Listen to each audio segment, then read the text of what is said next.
আল্লাহ রাব্বুল আলামিন পবিত্র কোরআনুল কারীমে আমাকে আপনাকে জানিয়ে দেয়, ও বান্দারা শোনো, ইন্নাল্লাযীনা আমানু, নিশ্চয়ই যারা তোমরা ঈমান আনয়ন করবা, ওয়া আমিলুস সালিহাত, এবং আমি নবীর উম্মত, আমার আল্লাহর বান্দা যারা এই দুনিয়ার জমিনে নেক আমল করবা, কানাত লাহুম জান্নাহ।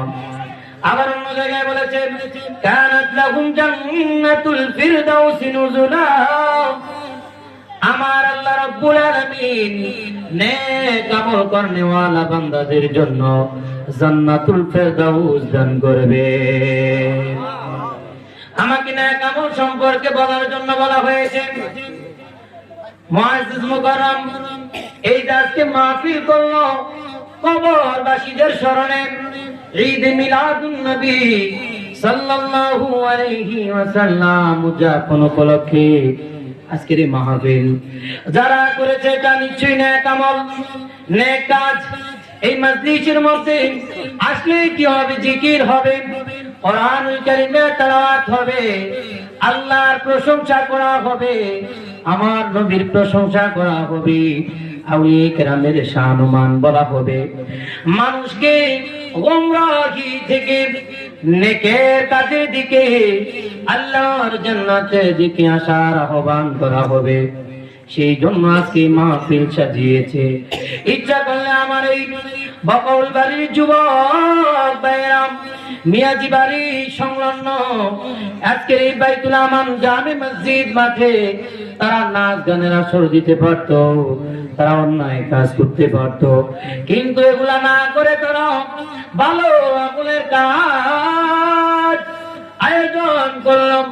আমার এই যুবক ভাইদেরকে সাধুবাদ জানাই। আমার নবী রাহমাতুল লিল আলামিন বলে, মানুষের বৃদ্ধ অবস্থা চাইতে যুবক অবস্থায় যে আমলগুলা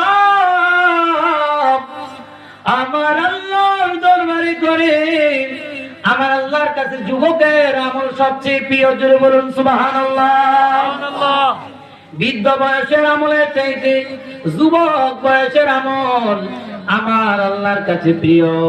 আমার যে যুবক ভাইরা আজকের এই ইন্তজাম করেছে তাদেরকে মোবারকবাদ জানাই। বাবা, আমার সামনে কোরআনুল কারীম রয়েছে, এই কোরআনুল কারীম থেকে আলোচনা হবে। আমি হাদিসে মোবারকা নোট করে নিয়েছি, সেখান থেকে আলোচনা করা হবে।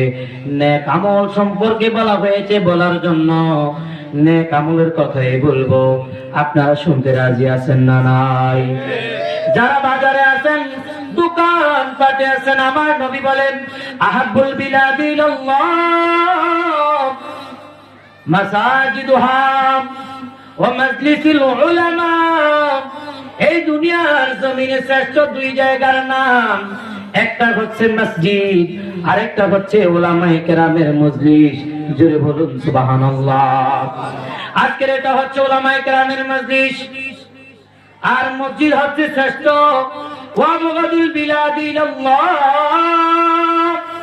আল্লাহর কাছে সবচেয়ে অপ্রিয় জায়গার নাম হচ্ছে বাজার। জোরে বলুন নাউজুবিল্লাহ। ওই বাজারে আমরা সময় ব্যয় করি। মেলার মধ্যে দেখেন দোকানপাটে অসংখ্য মানুষ, অনেক ভাই বাবারা বাজারে আছে।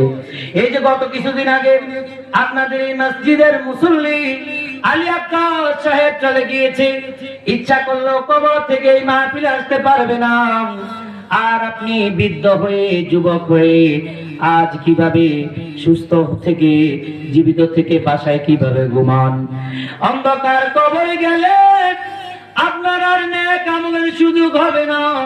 ওই অন্ধকার কবরের মানুষগুলো ডেকে বলেন, হায় রে আল্লাহ, আগে কেন মৃত্যু দিয়েছ?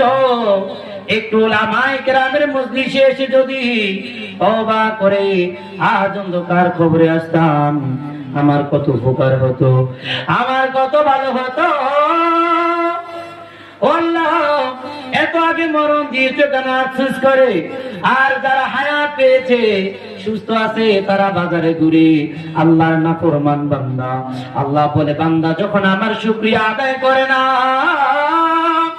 আমি আল্লাহ তখন আমার বান্দার প্রতি গোসা হয়ে আমি আযাব দেই। সেই আযাবের কারণে সে অসুস্থ হয়ে যায়, মুসিবতের মধ্যে পড়ে যায়, বিভিন্ন সময়ে হায় হতাশ হয়ে যায়, ডিপ্রেশনের মধ্যে পড়ে যায়। ডিপ্রেশন গুলা দূর করতে হলে 1 নম্বরে নামাজ নিয়ে ধৈর্য নিয়ে আল্লাহর দরবারে তওবা করে দোয়া করতে হবে। আমার আল্লাহ হায়াত দেওয়ার মালিক, ঠিক না বেটে? আরো জোরে বলেন ঠিক না ঠিক? আসুন আমরা কোরআনের কথা শুনি। নেক আমল করলে আমার আল্লাহ জান্নাত দিবে। আমার নবী রাহমাতুল লিল আলামিন ডাক দিয়ে বলেন, নেক আমল করলে আল্লাহ জান্নাত দিবে। পুণ্যের কথা বললেন, নেকির কথা বললেন। আল্লাহ বলে মান জাআ বিল হাসানা ফালাহু আশরু আমসালিহা। যে ব্যক্তি দুনিয়ার জমিনে একটা ভালো কাজ করলো, একটা মাহফিল সাজাইলো, কোরআনের মজলিস করলো, তাফসীরুল কোরআন মাহফিলের আয়োজন করলো, দরসুল কোরআন মাহফিলের আয়োজন করলো, তালিমি মজলিস করলো, জিকিরের মজলিস করলো, তওবার মজলিস করে দিল, নিঃসন্দেহে এটা ভালো কাজ। এই ভালো কাজ আমার যেগুলো বান্দা আয়োজন করবে, আমার আল্লাহ রাব্বুল আলামিন এর উসিলায় তাকে 10 গুণ নেকি বৃদ্ধি করে দিবে। জোরে বলুন সুবহানাল্লাহ। এই ভালো কাজের কারণে আল্লাহ তার আমলনামায় 10 গুণ সওয়াব লিখবে। জোরে বলুন সুবহানাল্লাহ। এবার আমার নবী ডাক দিয়ে বলে, আল্লাহ ও রব্বে কারীম, আপনার দরবারে জানতে চাই। নেক আমলের কথা বললেন, এবার আপনি বলেন গুনাহগুলোকে কিভাবে জড়াইবো। আমরা যে গুনাহ করেছি, অন্যায় করেছি, অপরাধ করেছি, আল্লাহ কিভাবে অপরাধ থেকে মুক্তি পাবো একটু আমার উম্মতদেরকে জানায়া দেন, আপনার উম্মতদেরকে শোনায়া দেন, আপনার উম্মতদেরকে জানিয়ে দেন কোন জায়গায় গেলে গুনাহগুলো মাফ হয়ে যাবে, কোন জায়গায় গেলে তোমাদের জীবনের গুনাহগুলো আমার আল্লাহ ক্ষমা করে দিবে। আমার নবীর মাধ্যমে আমার আল্লাহ জানায়া দেয়, মাসাজিদুহা, আল্লাহর মসজিদে চলে যেতে বলো। মসজিদের মধ্যে যাইয়া আমার আল্লাহকে সিজদা দিয়া বলবে, আল্লাহ আমি অন্যায় করে ফেলেছি, আমি গুনাহ করে ফেলেছি, আল্লাহ বুঝতে পারি নাই, ও আল্লাহ আপনি আমাকে ক্ষমা করে দিন, ও আল্লাহ আপনি আমাকে মাফ করে দিন। আমার আল্লাহ রাব্বুল আলামিনের কুদরতি কদমে জোশ মেরে যাবে, আমার আল্লাহ সঙ্গে সঙ্গে তার বান্দার জীবনের গুনাহগুলো মাফ করে দিবে। তাহলে 1 নম্বর জায়গার নাম পেলাম কি? মসজিদ। কোথায় যাওয়ার জন্য বলছে? মসজিদের মধ্যে যাওয়ার জন্য। আমার নবীর মাধ্যমে আল্লাহ জানিয়ে দিল, ওই মসজিদে গেলে আমার আল্লাহ ক্ষমা করে দিবে।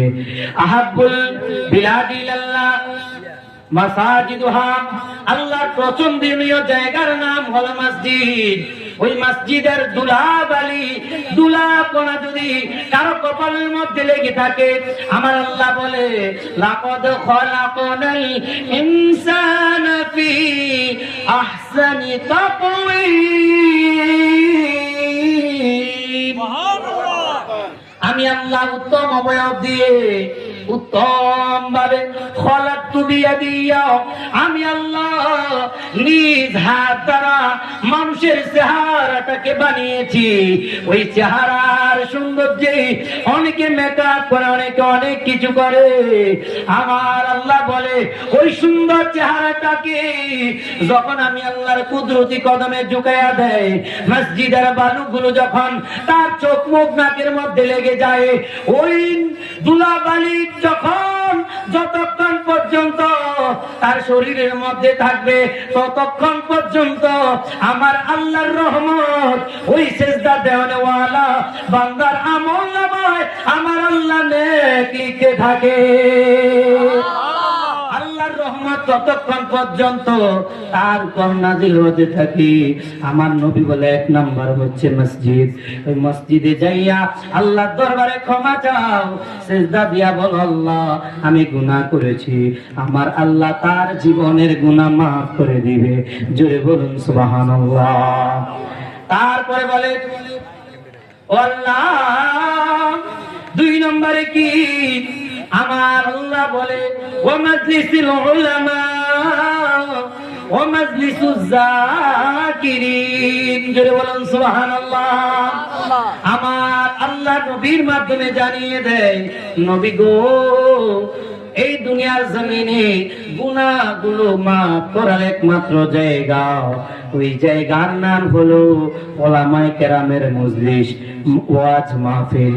এবং যে মজলিসের মধ্যে আল্লাহর জিকির করা হয়, ইযা যুকিরাল্লাহ, আল্লাহর জিকির যেই মজলিসের মধ্যে করা হয়, ওই মজলিসে যদি অনেক বড় পাপী গুনাহগার যদি এসে তওবার নিয়তে বসে যায়, আল্লাহ জীবনে গুনাহ তো করলাম, আজ মিয়াজি বাড়ি মাঠ প্রাঙ্গণের মাহফিলে বসলাম, উলামায়ে কেরামের উসিলায়, আল্লাহর এই 30 পারা কোরআনের উসিলায় আল্লাহ আমাকে ক্ষমা করে দেন, এই নিয়তে যদি কেউ বসে যায়, খালিস নিয়তে যদি তওবা নসুহা করতে পারে, আমার আল্লাহ কয় আমি আল্লাহ রব্বুল আলামিন নিজ বদন্যতায় আমার ওই বান্দাকে ক্ষমা করে দিব।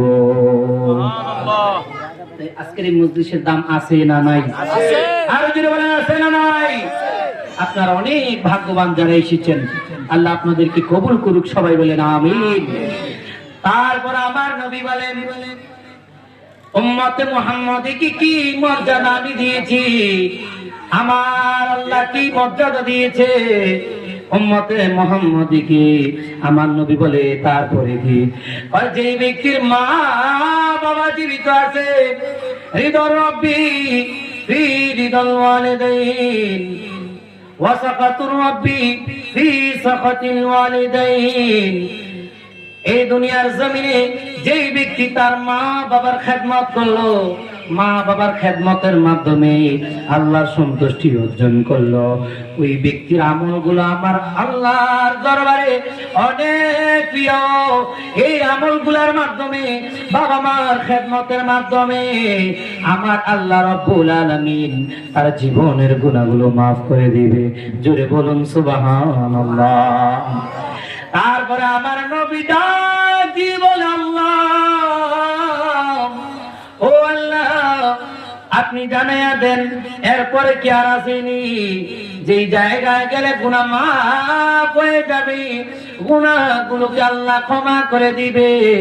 আমার আল্লাহ বলে, নবী ও নবী গো, আপনার উম্মতদেরকে জানিয়ে দিন, আমি আল্লাহ কোরআনুল কারীমের 5 নম্বর পারার মধ্যে সূরা নিসার 64 নম্বর আয়াত, কয় নম্বর আয়াত? 64 নম্বর আয়াত। সূরার নাম কি? সূরাতুন নিসা। নারীদের নামে যেই সূরাটা আমার আল্লাহ কোরআনুল কারীমে নাযিল করেছে, ওই কোরআনুল কারীমের সূরা নিসার 64 নম্বর আয়াতের মধ্যে আমার আল্লাহ জানিয়ে দেয়, নবী আরো একটা জায়গা আছে, ওই জায়গার নাম হচ্ছে মদিনাতুল মুনাওয়ারা। আর জোরে বলুন সুবহানাল্লাহ। গুনাহ মাফের আরেক জায়গার নাম কি? মদিনায়ে মুনাওয়ারা। মদিনা যাইতে পারলাম